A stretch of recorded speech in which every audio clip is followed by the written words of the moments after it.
Aquí me acompaña mi muy querido Roberto Gil. ¿Cómo estás, Roberto? Hola, querida Adela. Buen día a todos. Y Luis Carlos Ugalde, ex consejero presidente del IFE. Buenos días. Buenos días. Pues a ver, unos primeros apuntes, Luis Carlos. Pues me parece que el número mágico en este momento es el 13% de participación. Me parece que es evidente que esto erosiona el argumento central de que esto era una exigencia del pueblo, de que el pueblo iba a purificar al Poder Judicial. No hay manera de que el pueblo purifique cuando 1 de cada 10 salieron a votar. Esto no es purificación. Esto fue una elección de acordeones, de competencia entre acordeones. Hubo un voto independiente seguramente, pero quizá haya sido del 20%. De tal forma que ese me parece el dato fundamental. Y el segundo dato que me parece interesante hoy en la mañana es que para la presidencia de la Corte hay una competencia entre Lenia Batres, que muchos pensaban iba a ser la presidenta, o Yasmín Esquivel, y ahora Hugo Gutiérrez, que aparece 1 millón de votos arriba en este momento, de acuerdo a los cómputos distritales del INE. Entonces esto me parece muy interesante de la dinámica de esta elección. Roberto. Yo creo, Adela, Luis Carlos, que el gran dato es cuánto vale electoralmente Morena. Porque creo que coincidimos todos que esta fue una elección que tenía 2 características. La primera es que las oposiciones y las fuerzas que en alguna elección disputan representación estaban absolutamente desmovilizadas. Y que por el otro lado había escaso interés por parte de los ciudadanos de participar. Entonces, estos 2 elementos nos llevan a concluir que quienes fueron, en su gran mayoría, son personas, ciudadanos que tenían una motivación de carácter partidaria, clientelar, corporativa, distinta a una participación para definir la configuración del tercer poder del Estado o para resolver una agenda. Es decir, en contextos desmovilizados y de escaso interés, lo que se expresa en las urnas son estructuras. Pues la estructura de Morena vale 13 millones de votos. Si le damos el dato por bueno, la participación, y le damos votos no válidos y todos los votos independientes y los votos anulados. Vale 13 millones de votos.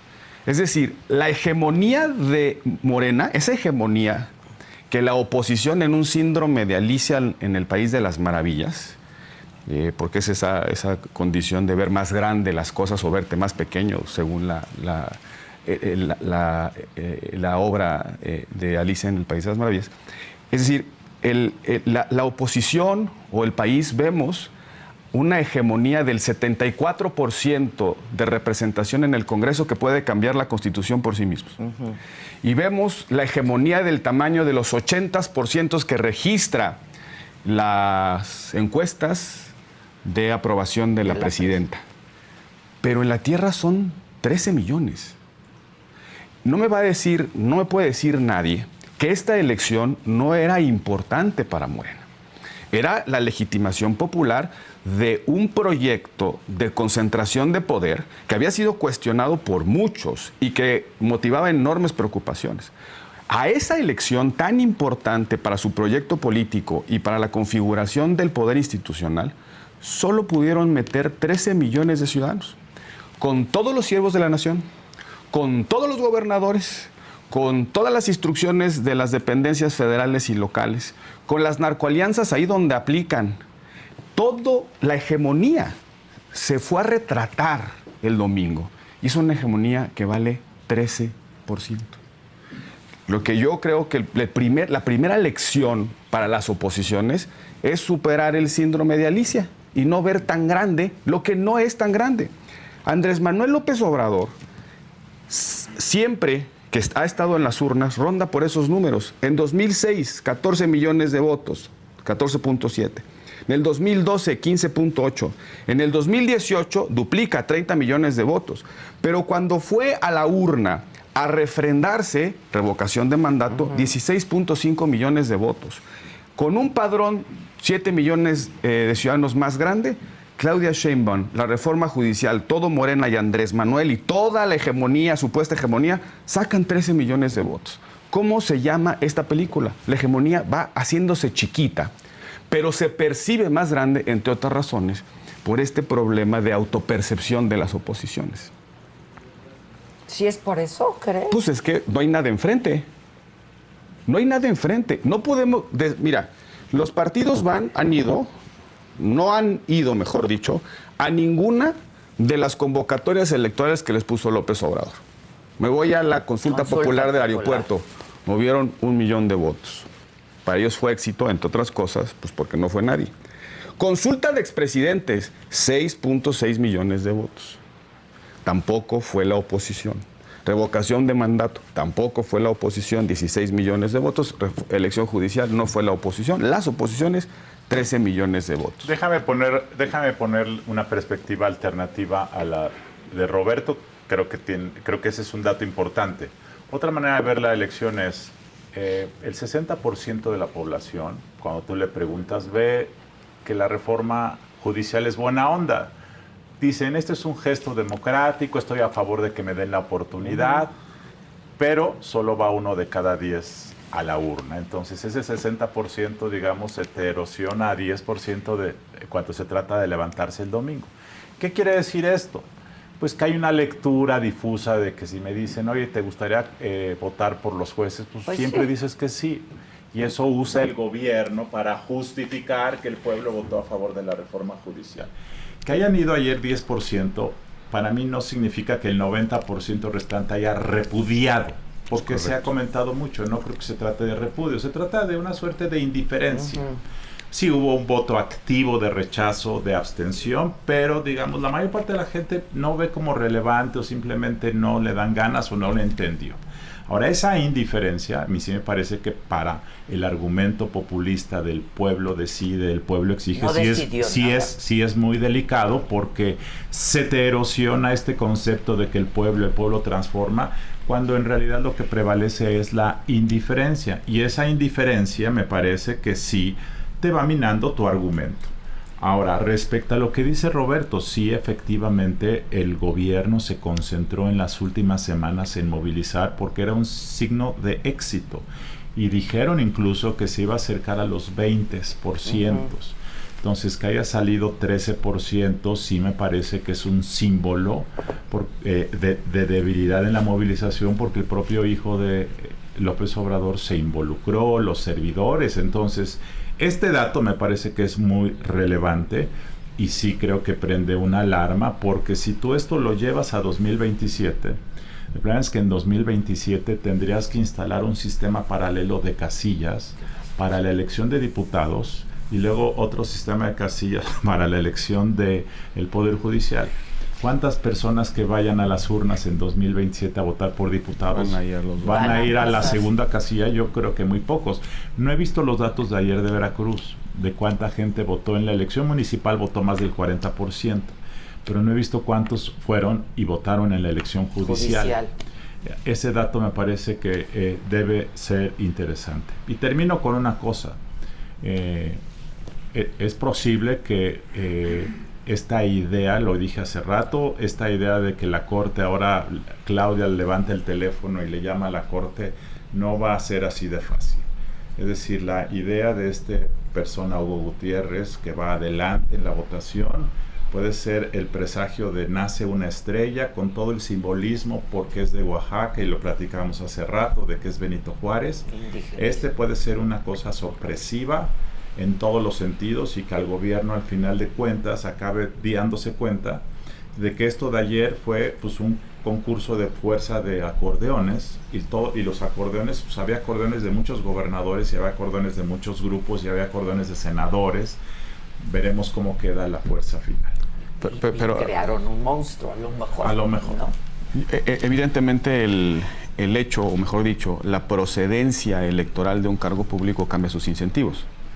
Es decir, si tu carrera política depende de tu electorado y tienes que estar constantemente alimentando tu confianza, la legitimidad con tu electorado, pues volteas a ver al electorado y de alguna manera abandonas posiciones que te pueden distanciar de tu electorado.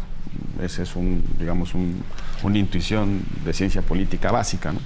Entonces, aquel juez, ministro, magistrado que se autoperciba otra vez como un representante auténtico de las causas sociales, pues va a tratar de alimentar esa legitimidad y a lo mejor ya no será tan fácil imponerles consignas.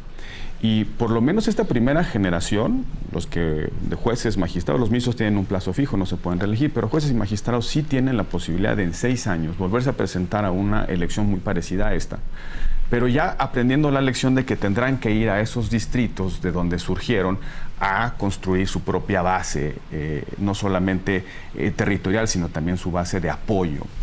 Y recordemos que hay otra mitad del Poder Judicial que vio la elección de ayer y dijo, caray, con baja participación puede pasar cualquier cosa. Y en consecuencia va a haber un realineamiento de incentivos que puede alterar el comportamiento del Poder Judicial en todas sus expresiones, no solamente los que ya llegaron, sino los que están por decidir si se quedan o se van.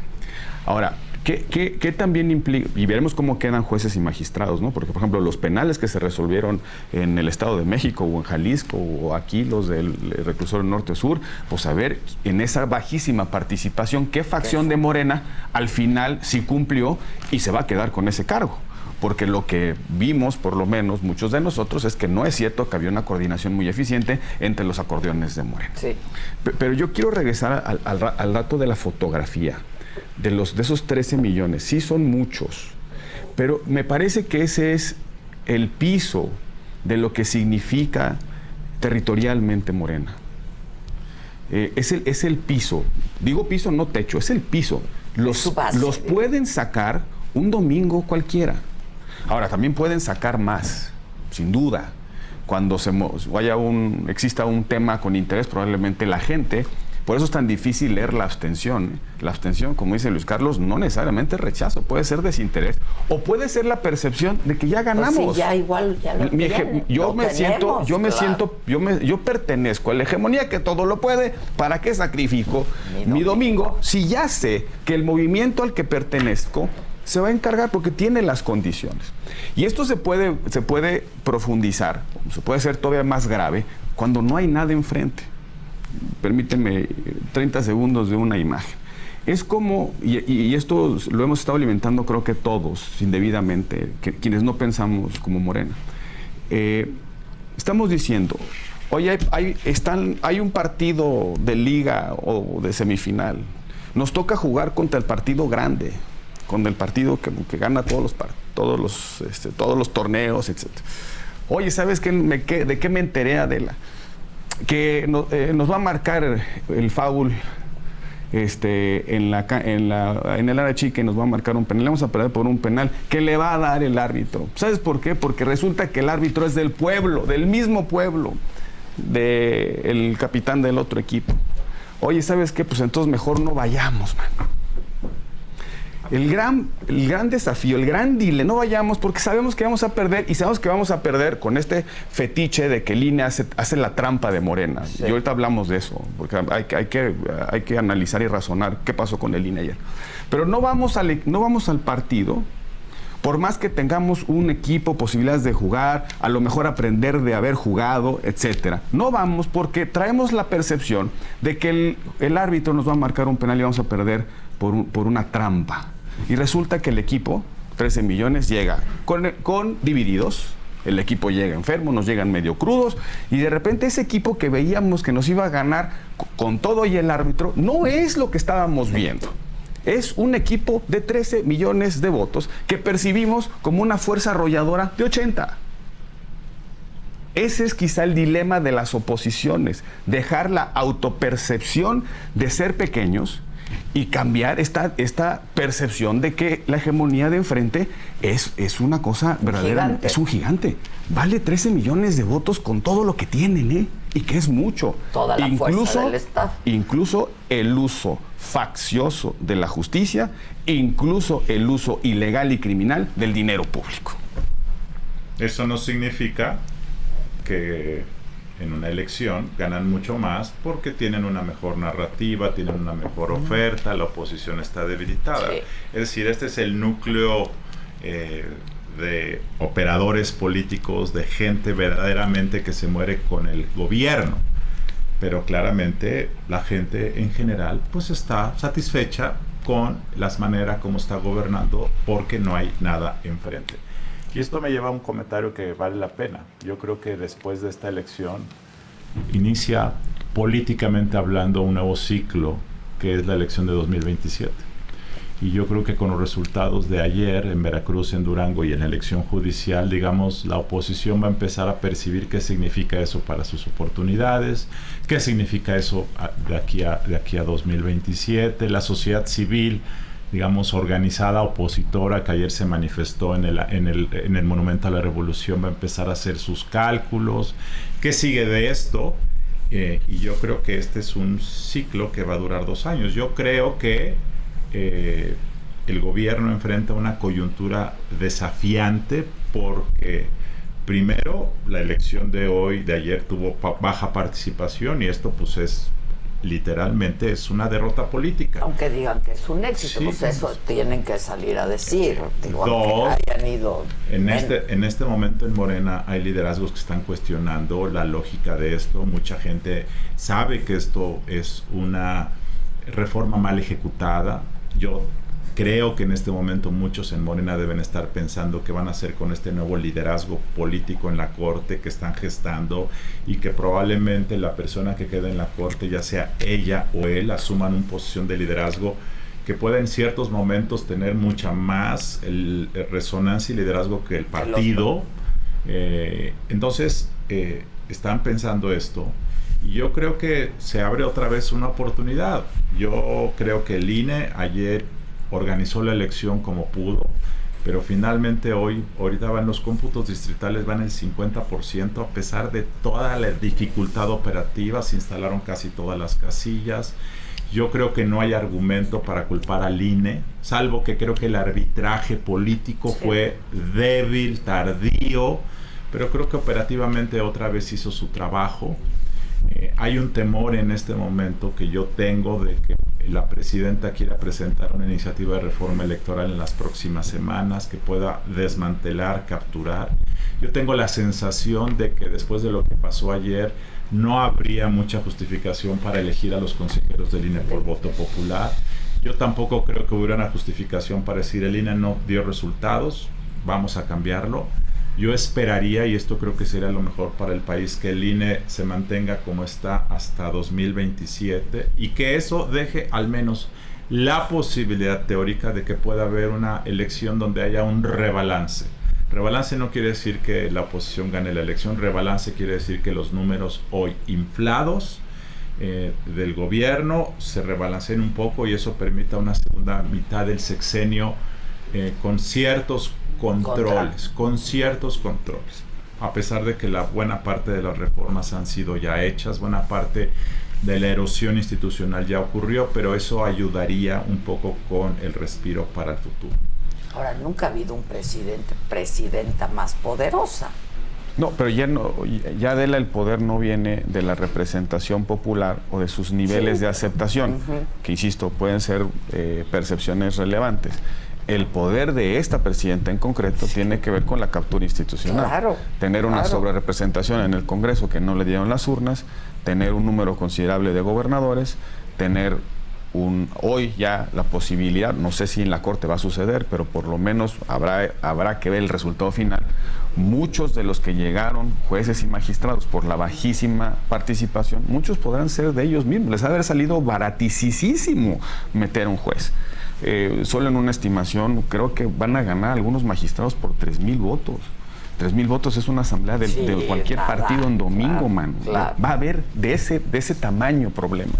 Entonces, el poder va a acrecentarse de manera acelerada, no por haber recibido un refrendo de las urnas, no por haber recibido una bocanada de legitimación por el buen desempeño de los ciudadanos. En realidad es porque va avanzando el proyecto de concentración de poder y palmo a palmo se van logrando las metas porque no hay resistencias de nada ni de nadie.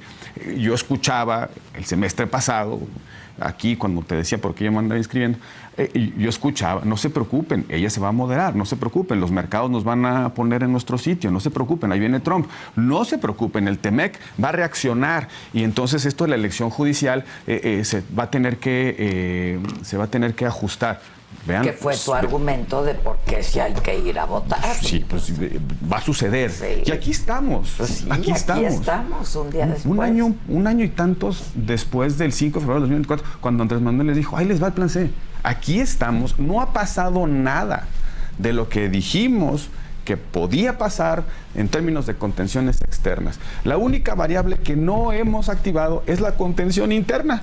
Es decir, que las oposiciones, la sociedad, los que creemos que no solamente nos estamos jugando el poder judicial de una república constitucional, sino que nos estamos jugando ya incluso el sistema electoral propiamente dicho.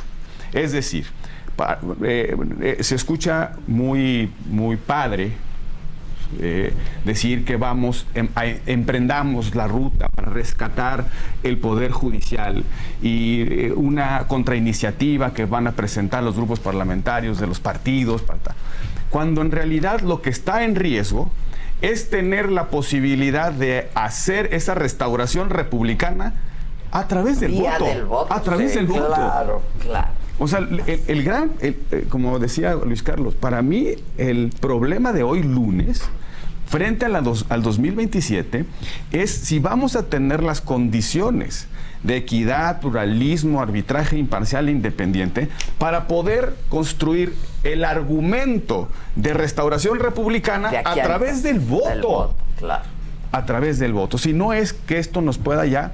que el siguiente paso, y yo coincido con tu preocupación sobre una reforma electoral, que el siguiente paso es quitarnos lo que nos queda de voto.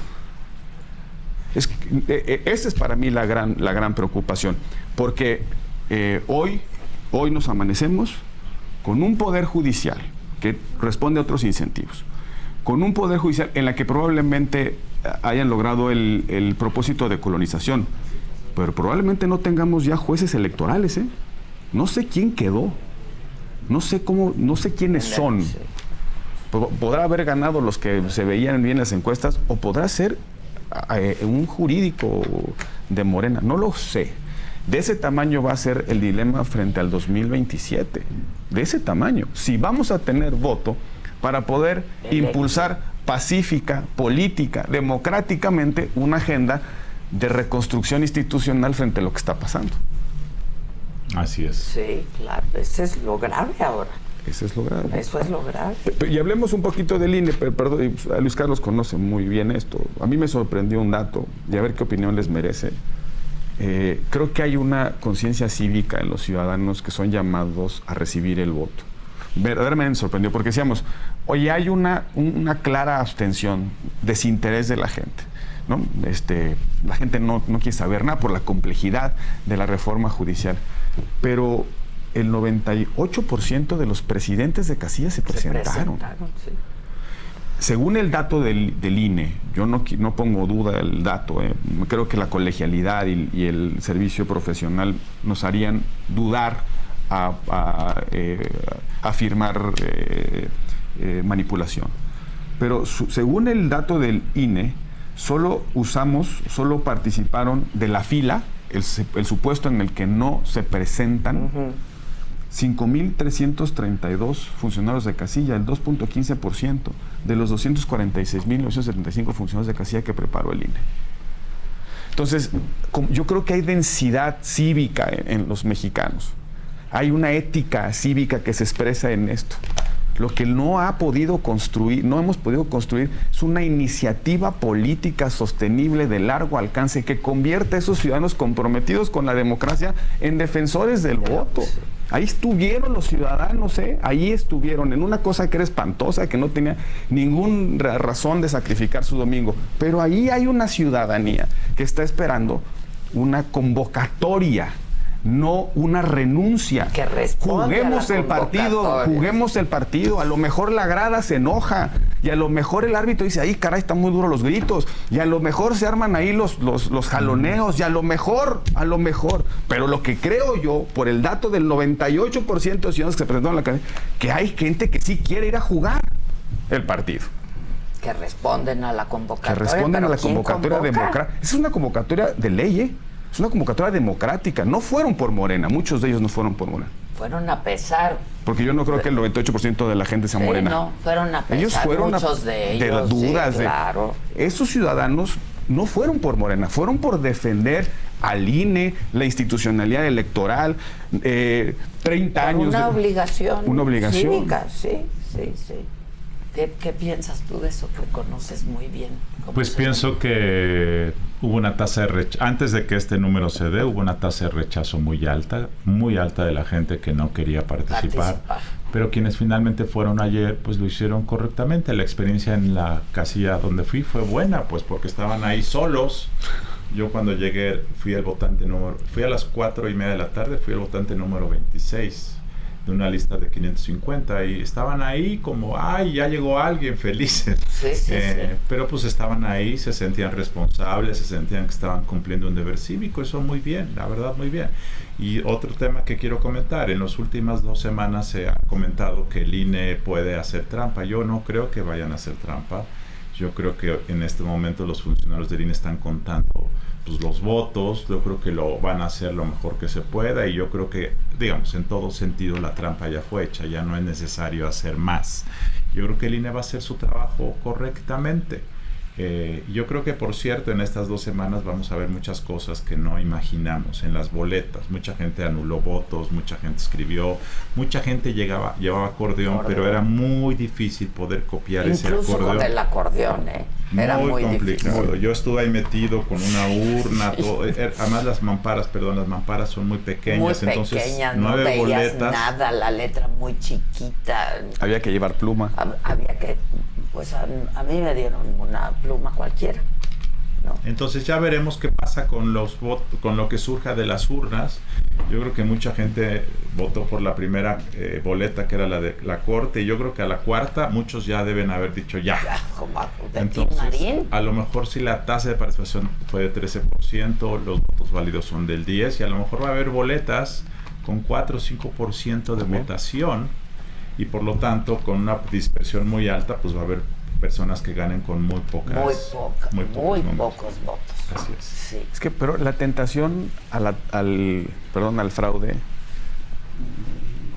corrígeme si no, Luis Carlos, la tentación al fraude es en función del nivel de conflictualidad y de competencia. O sea, la tentación de manipular a la autoridad es porque sientes que te pueden ganar.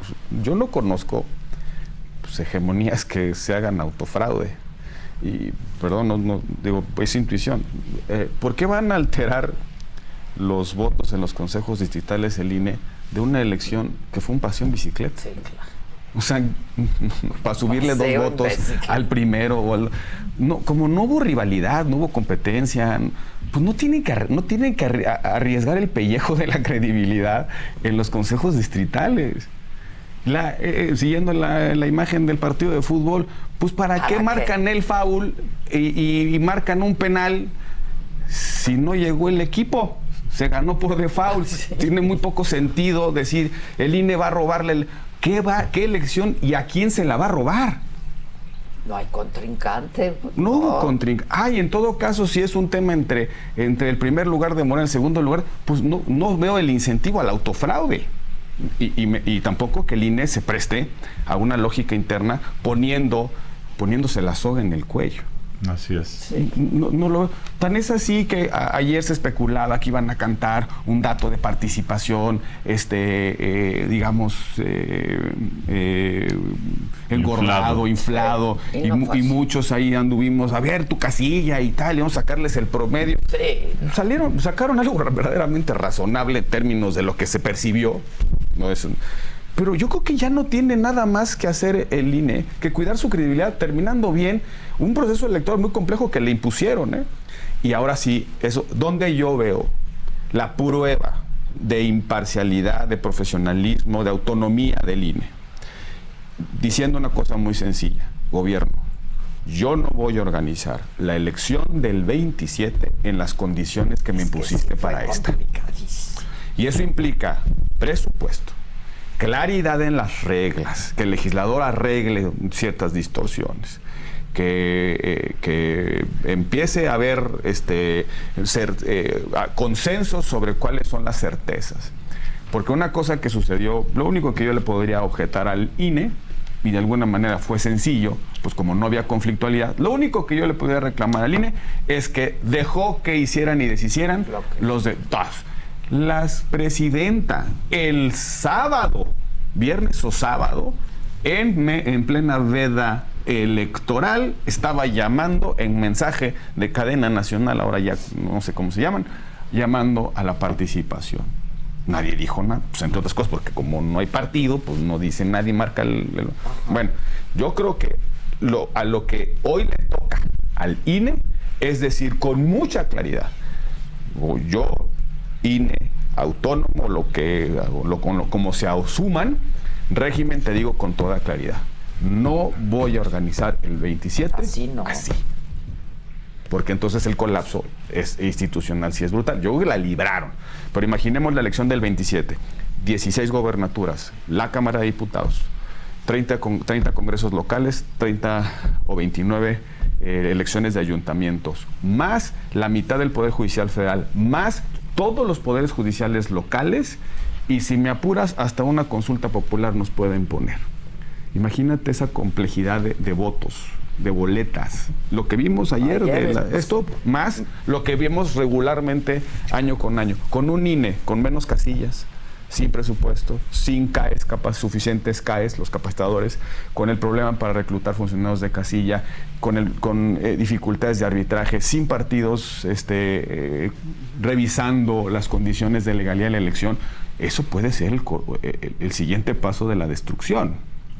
Ya no, insisto, del Poder Judicial, de la racionalidad democrática de un país. Ahora, la presidenta ya dijo, fue un éxito y fue austera. Sí. Así es que hay la tentación de que quieran que sea austera, la del 27 también.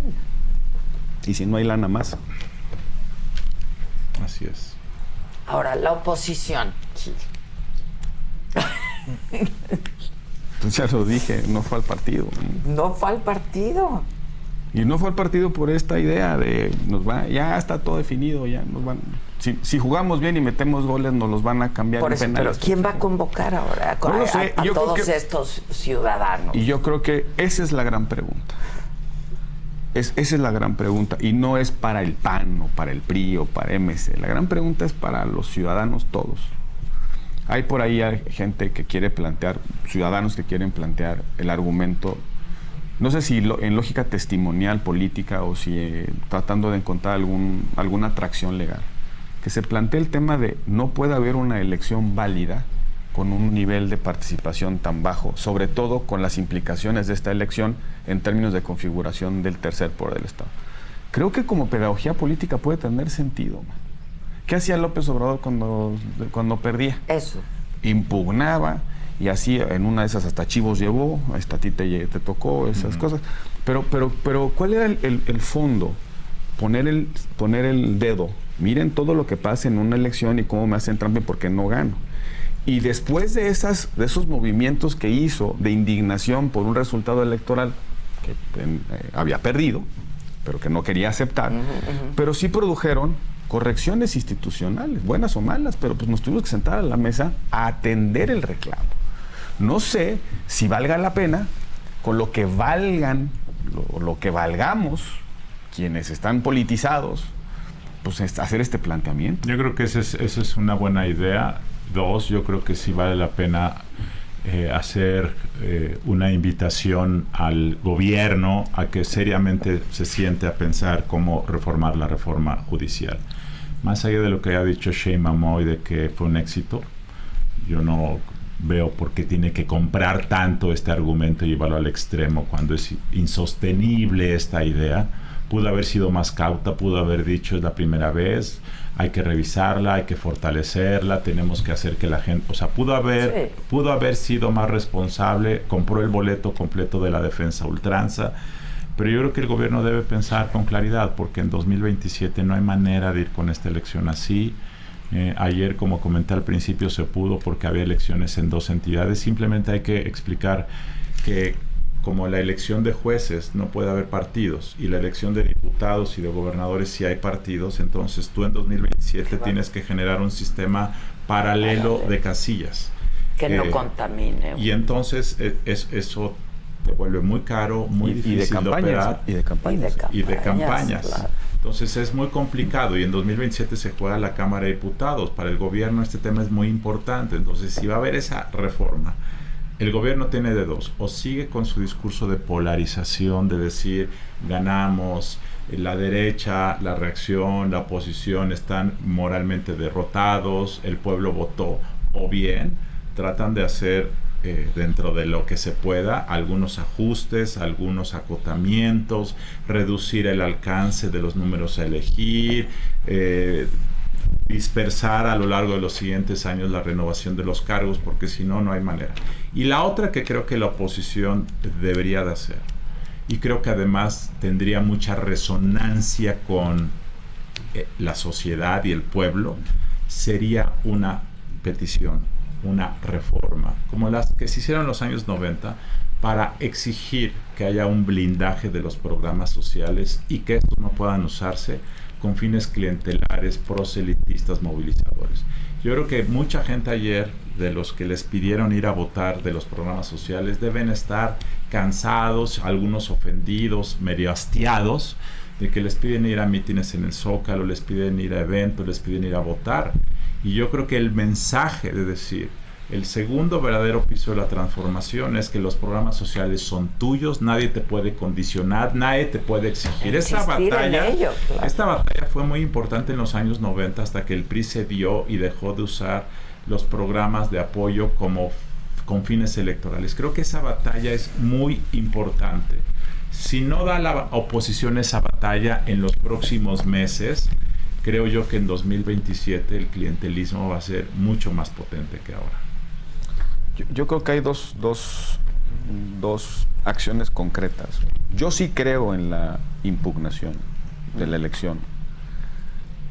Una impugnación que trate de poner en la mesa todo lo que pasó.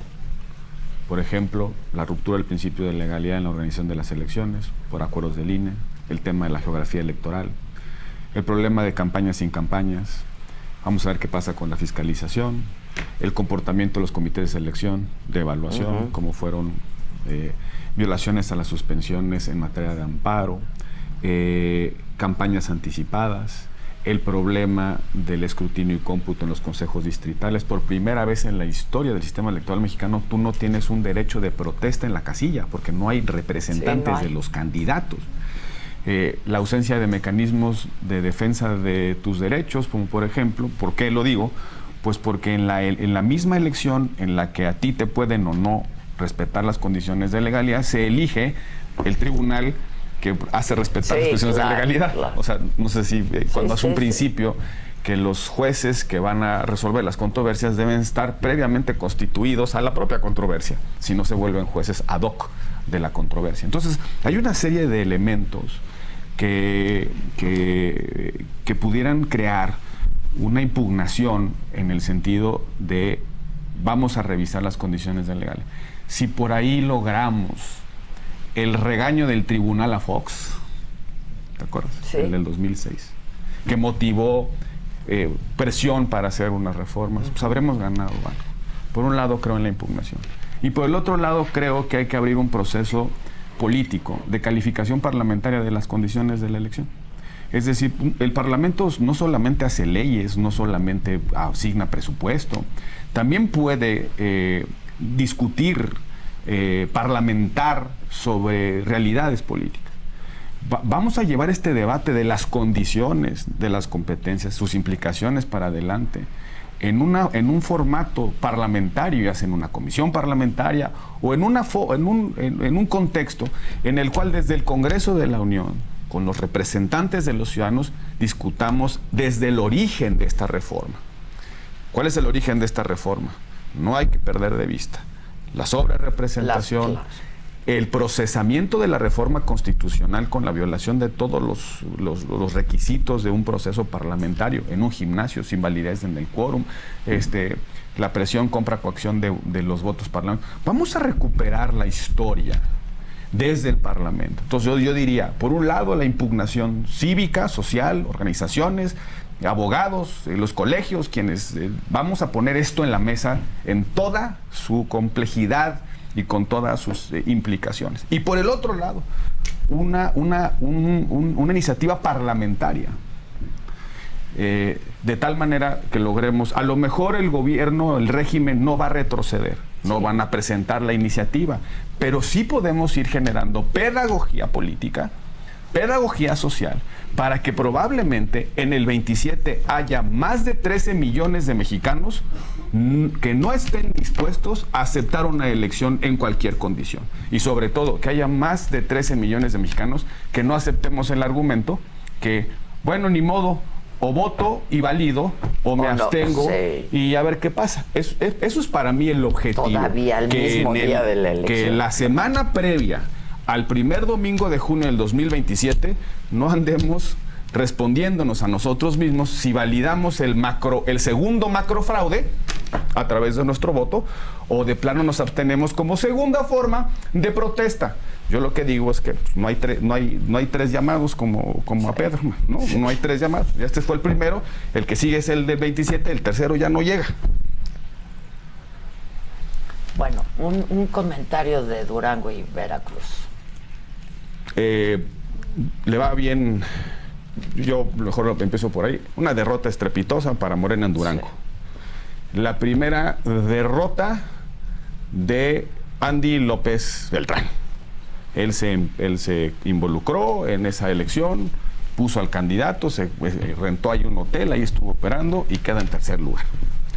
Y empatado, y muy lo rebasa MC, el gobierno municipal, un gobierno del PAN, buen gobierno, se refrenda, pero ahí yo pongo el componente de la derrota de Morena. Y en Veracruz, el dato para mí relevante es el crecimiento sustancial de MC, con lo cual pudiera empezar a tomar forma esto que han venido publicando algunos encuestadores, de la tendencia de crecimiento de MC, sobre todo en ciertos electores que están repudiando tanto al PRI y al PAN, sobre todo cuando van en alianza, como al propio Morena. Para mí son esos dos datos los relevantes: la derrota de Morena en Durango y el crecimiento importantísimo de MC en Veracruz. Pues yo creo que lo que se vislumbra es que hacia 2027 el PAN y MC, esa es la coalición que hace sentido político, y yo creo que seguramente eso será lo que ocurrirá. Yo creo que en el caso de Durango, que el gobernador fue el que ganó, no, el PRI fue el gobernador el que ganó, y yo creo que el desdibujamiento del PRI pues es un factor que sigue creciendo de forma latente a lo largo del tiempo. Sí, el PRI ya. El PRI, yo creo, sí es evidente, cómo se ha ido empequeñeciendo, sobre todo en lugares como Veracruz, que fueron parte de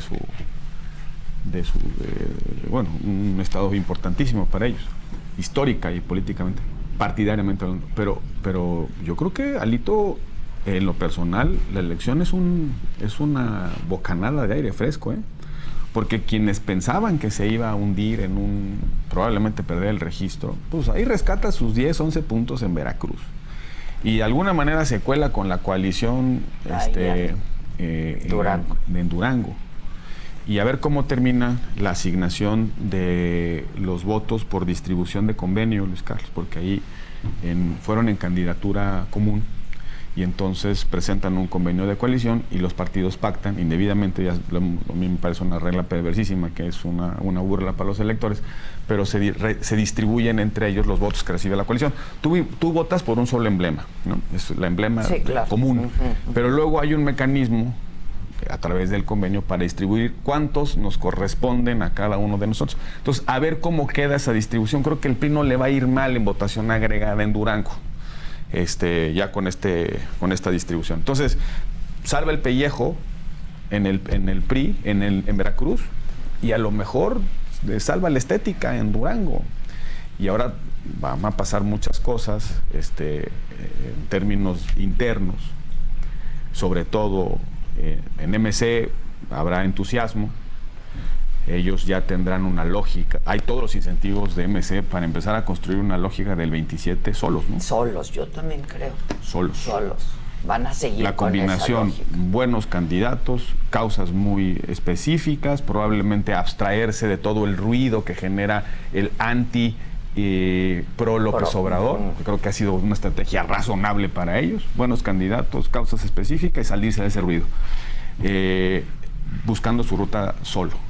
Y luego el dilema que tiene el PRI y PAN, juntos o separados, man, porque en Durango ganan juntos y en Veracruz pierden separados. Y ahí creo que puede haber varias cosas. Y tienes unas elecciones donde, por lo menos Nuevo León, que te impone una reflexión profunda de si PRI y PAN deben ir solos o separados. Hay quienes adentro de los respectivos partidos ya están pidiendo ruta separada y hay otros que por pragmatismo dicen, pues si me toca a mí, me toca a mí, yo soy el candidato más visible, como por qué me abandonas en estos momentos, ¿no? Luego que viene, a mí me gustó mucho la frase de Luis Carlos, empieza un nuevo ciclo hacia el 27 que va a impactar en el sistema de partidos, que va a impactar en las decisiones y estrategias de cada partido, la relación entre los poderes, una nueva corte y a ver cómo se porta, incluso dentro del propio Morena, porque lo que es innegable es que la lucha de facciones cada vez se va a hacer más aguda, y frente al 27, donde se juegan muchas gobernaturas e inicia la sucesión, también hay que decirlo así, pues a ver qué pasa entre ellos. Pues van a pasar muchas cosas aquí al 27, pero el común denominador para que todo esto subsista tiene que ser un sistema electoral creíble, y eso es, al final de cuentas, la primera tarea, pues que no lo desmantelen, no lo destruyan y tengamos la posibilidad de jugar democráticamente en la pluralidad el 27. Ahora, por cierto, ¿vieron a López Obrador votando? Sí. Era obvio que iba a salir a votar, ¿no? Pues es su reforma. Sí, así es. Predecible, ¿no? Yo no sé por qué insistieron tanto en que apareciera y retando a eso. Me parece hasta como medio... No sé. No sé por qué para algunos es tan relevante. Si aparecía o no, pues era muy lógico que iba a aparecer. ¿Qué esperaban? ¿Que llegaran los Navy Seals a detenerlo? Sí, pues no, pues era obvio que iba a aparecer. Entonces, esta elección fue un fraude, una farsa, una simulación. ¿Qué? ¿Cómo la califican? ¿Todo eso? ¿Fue todo eso? Es el gran fracaso de Morena, y Morena en el espejo. Valen 13 millones de ciudadanos en un buen día. Todo lo demás está por disputarse. Fue una elección desangelada, una elección compleja, absurda, ridícula, que va a tener implicaciones enormes en las próximas décadas en el país, y que desafortunadamente nos va a generar todo lo que el gobierno está buscando evitar, que es estancamiento de la economía, pocos incentivos para que las inversiones lleguen, en un momento en donde México lo necesita mucho. Yo creo que el Poder Judicial se va a convertir eventualmente en un monstruo con vida propia, y que eventualmente esto va a empezar a generar una serie de fragmentación del poder político. Yo creo que sí hay concentración del poder, pero yo creo que el poder está fragmentado en la coalición gobernante, y esto simplemente va a complicar esto.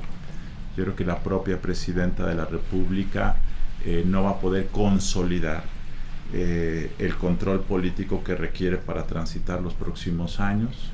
Es una mala noticia la elección de ayer, pero también creo que en la baja participación que hubo hay un mensaje que se puede aprovechar. Mucho de lo que dijo Roberto, hacer una impugnación, creo que eso hace sentido, pero requiere una suerte de creatividad, impulso, trabajo para poder generar esa narrativa. Una de las cosas muy importantes que se está perdiendo en México es el deseo de construir mensajes, narrativas, de explicar, aun cuando esas narrativas tengan una consecuencia, un resultado dentro de 10 años. Sí, sí. Si nadie platica todo lo que está ocurriendo en México, va a pasar de noche. Así es que sí hay una oportunidad, hay un mensaje,